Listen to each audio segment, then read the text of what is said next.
To be honest, you should already be implementing a lot of what I'm going to talk about today, but if you're not, this is a good reminder.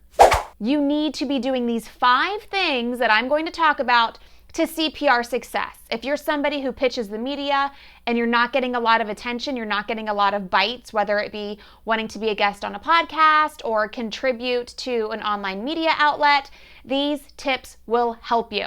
The first, update your site and sales process. Let me tell you why this is important.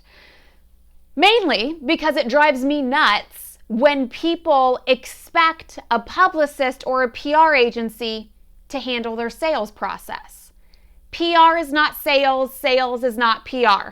One comes before the other one.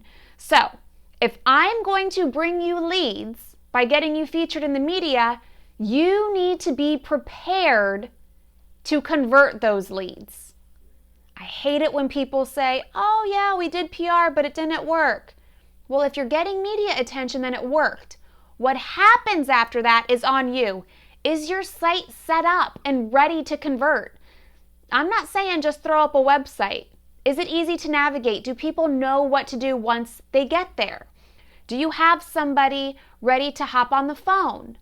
Do you have an opt-in so people can get on your email list? Are you sending people there when you're doing your podcast interview? What are you linking back to when you are featured online?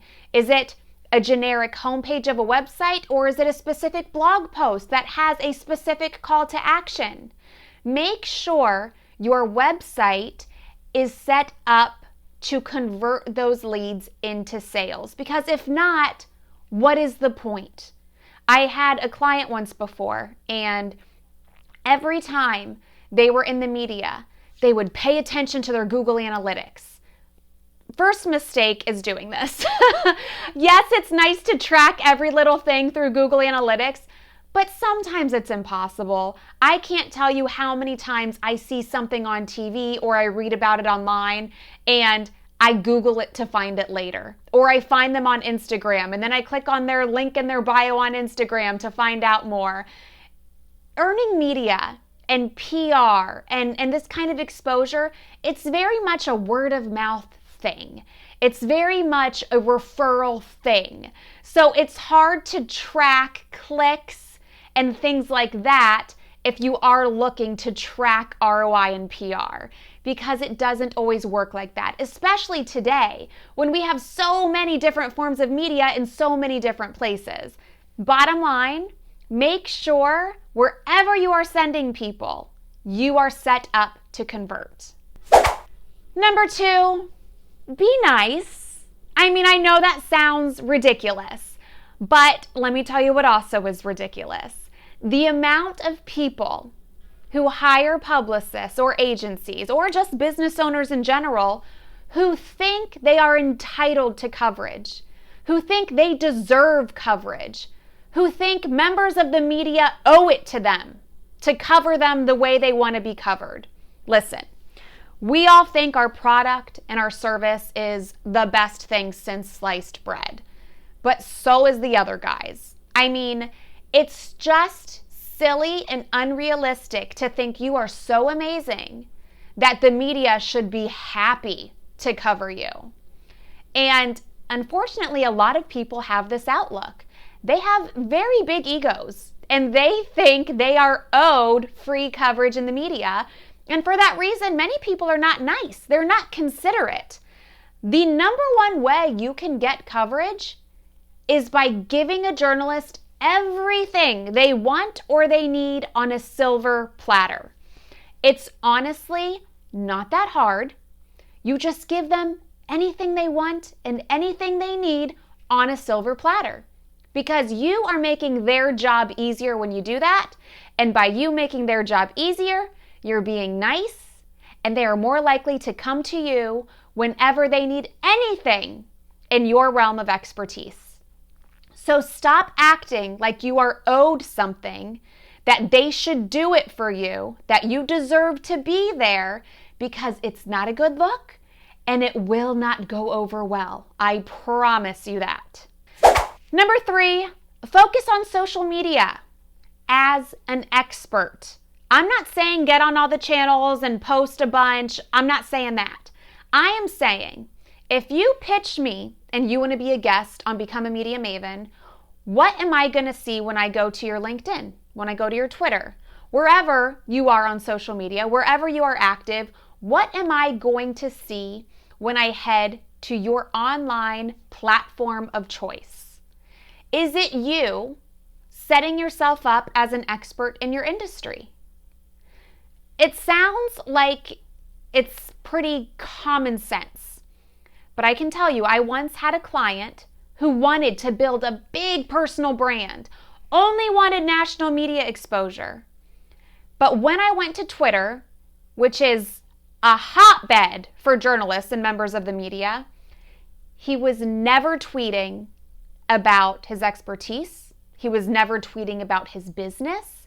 In fact, I did catch a couple of his tweets where he insulted the media. And I use media in air quotes because y'all know I hate the term the media because it pretty much includes everybody in America. But he would insult, quote unquote, the media for being dishonest or being liars or the propaganda and the agendas and this and that. Not a good look when you're pitching the media to earn coverage. I'm not saying everything you post has to be business related, has to be promotional, has to be about what you are doing as you work. I'm just saying be mindful about what you're posting, because if you do want to build your brand, whether it be with the media or with potential customers, you're gonna be found out. People are gonna see that stuff. Even if you delete it, we're still gonna find it. So just be mindful about the kind of brand you are building, because everybody has a brand. If you are anywhere online, whether or not you choose to be, you have a brand, and that is what people see online. And with social media, you can control that brand by what you're putting out there. So be mindful of that. And I suggest a good mix of personal with business, depending on your goals. For me, I have a lifestyle blog. I like to read. I do book reviews. That's out there. But so are things like this. Some PR strategies, things I'm doing in the media, commercials I'm shooting, things like that. Be mindful of what you're putting out there on social media and position yourself as an expert. Number 4, have real people on standby. So when I say real people, that's the term that we used in news. We would say we need more real people in this story. So for example, if we are doing a story about the coronavirus, we're not just going to talk to a doctor, because that is boring. No offense, doctors. What makes that story better is talking to a patient, talking to somebody who has the coronavirus or who had the coronavirus, as well as talking to the doctor. That patient is the real person. If you are promoting a service or a product, your real person is going to be a customer or a client. They are the ones that add color to the story. They make it more entertaining. You want to be educational and you want to be entertaining. That source, or that talking head, as we call it in TV, is the educational part. The entertaining part is that real person. So whenever we would do a crime story, obviously we're going to get some sound bites from the police. They're going to tell us what's going on. But to make it a little bit more entertaining and fun to watch and listen to, we're going to talk to neighbors. We're going to talk to family members of a victim. We're going to talk to family members of the suspect. We're going to talk to the suspect himself or herself. You need to have those real people on standby, because members of the media are going to want to talk to them. It just adds another element to that story. So make sure you have those real people on standby, because when the media comes knocking, you're going to want to move quickly. Number 5, do the math. I hate math. I can't do math, even with a calculator. When I say do the math, I mean have stats, have data, have some kind of numerical information that you can pass along when you pitch. Let me give you an example of how this works. In my media mentoring program, I had a client who wanted to teach other women how to start their own business at home. I said, that's obviously a great story idea, something that's timely year round, but you got to give the media a reason to do this story now. You have to make it hard news. How do you do that? With numbers, data, and statistics. So we did a quick Google search. What's come out in the last month about women and working from home with their own business, entrepreneurship? Let's check it all out. We found a study. Who knows who did the study, but it was published in a few major media outlets, that 4 out of 10 women in their family were the breadwinners. Perfect. We have a number, we have a statistic, and it was just discovered this month.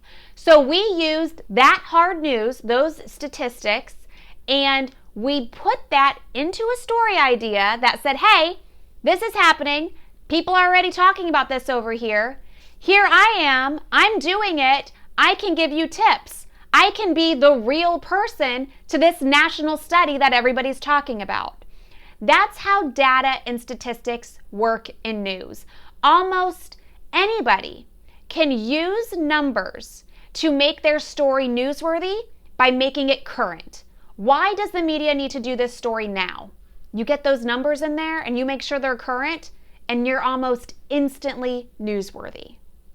So to recap, you want to make sure all of your content, including your website, is up to date and ready to convert those sales.